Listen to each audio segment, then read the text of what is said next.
Un saludo amigos, mi nombre es Omar Solís Rojas, soy violonchelista.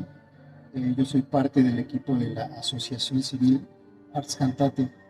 Hoy vengo a hablarles de un proyecto que nació en el 2010, se llama El Tigre y el Chapulín. Ganó un PACMIC en el 2011 y en el 2013 se presentó en la Universidad de Varsovia. Eh, este trabajo es de maestro Javier Ignacio Fragoso. La traducción es al náhuatl, es del doctor Refugio Navanava. Bueno, yo vengo a hablarles un poco de mi experiencia con este trabajo.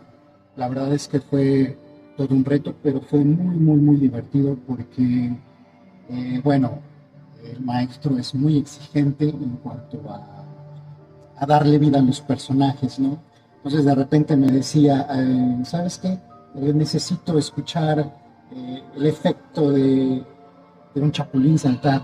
Y yo digo, ¿cómo hago eso, no? Entonces inventar, improvisar, de repente me decía, quiero escuchar el rugido de un león. Y era para mí todo un reto, pero la verdad es que me divertí bastante. A veces me dice, quiero escuchar una lucha de animales, imaginar, crear. La verdad es que fue todo un reto para mí. Fue una experiencia muy gratificante. Me llevó un aprendizaje muy significativo porque pues de repente uno no está acostumbrado a todo ese trabajo, ¿no? La verdad es que no puedo describir tanta alegría que sentí en ese momento, pero fue muy gratificante.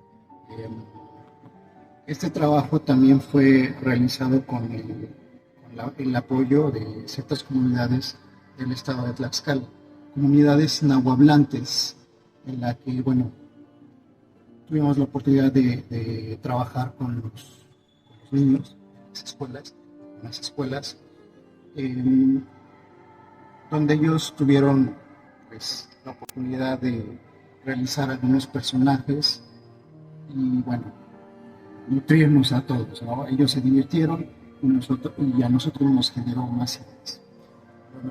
Bueno, amigos, si ustedes quieren seguir conociendo nuestro trabajo, los invito a seguirnos y a seguir disfrutando de estas cápsulas. Hasta pronto.